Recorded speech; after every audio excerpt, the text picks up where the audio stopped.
Fala galera, beleza? Então, estou aqui com o volume 2, História 1, capítulo 7, República Oligárquica, Estrutura Econômica, para a gente corrigir os exercícios. Estou aqui com exercícios conceituais, número 1. O início do período republicano no Brasil foi marcado por uma série de conflitos que culminaram com a Revolução de 1930, que levou Getúlio Vargas ao poder. A seguir, estão listados atos e fatos relacionados à nossa história. O primeiro, modelo econômico agroexportador. Acontecia isso no período da República Oligárquica? Sim, o Brasil era agroexportador. Comissão verificadora de poderes? Sim, era o que garantia a política dos governadores. Existia uma comissão que garantia que a União e os estados tivessem, mesmo dentro da mesma ação política da União, os estados tinham autonomia para poder gerir a sua política. 3. Possibilidade do presidente nomear interventores estaduais. Isso já inicia a partir do governo de Vargas, depois de 1930. Criação da consolidação das leis trabalhistas também só vai acontecer depois de 1930, com o governo de Getúlio Vargas. Então vamos lá? Assinale a opção que apresenta elementos relacionados à Primeira República. Então, como a gente já falou, 1 e 2. Opção correta, A. 2. Observe a charge.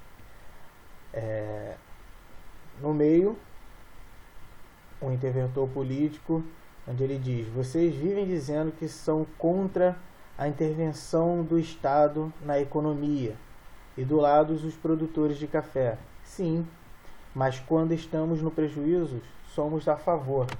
Isso está bem relacionado à ideia do convênio de Taubaté, onde o governo comprava o excedente de café para manter estável o preço do café. Vamos lá para a pergunta.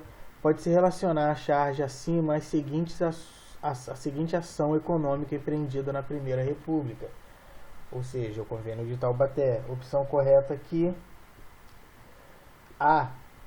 A compra de excedente dos cafeicultores pelo governo federal, para que esse excedente não fosse jogado no mercado e assim o preço não caísse, e deixando o preço do café estável. 3. O período de 1930 e 1930, identificado no processo histórico brasileiro como República Velha. A República Velha está dividida entre República da Espada e República Oligárquica. Teve por traços marcantes, opção correta é o predomínio das oligarquias dos grandes estados, que procuravam assegurar a supremacia do setor agrário exportador. Inicialmente teve a República da Espada, mas a maior parte dessa República Velha, o governo brasileiro ficou sob a posse dos grandes produtores rurais, tanto os cafeicultores de São Paulo quanto os produtores de laticínios de Minas Gerais. 4. Em 31 de outubro de 1897, Campos Salles, então candidato à presidência da República, expôs seus projetos políticos em um banquete realizado em São Paulo. Lá ele disse: a autoridade federal não se fará sentir no território do Estado senão por motivo pertinente aos interesses gerais da União e por meio de seus respectivos funcionários, visto não deverem criar relações de hierarquia ou de subordinação entre funcionários locais e os da União. Nesse texto ele fala praticamente a ideia da autonomia dos estados, onde teria a gerência da União, mas os estados teriam autonomia para gerir a sua política. Vamos lá para o questionamento. De acordo com o discurso de Campos Salles, qual deve ser a relação entre o poder da União e dos estados? Como já foi dito, a ideia de autonomia dos estados, onde os estados teriam a liberdade para organizar a sua política econômica, né? B. A política dos governadores, implementada pelo presidente Campos Salles, constituiu-se em um dos pilares da Primeira República, estendendo-se até 1930. Explica o seu funcionamento.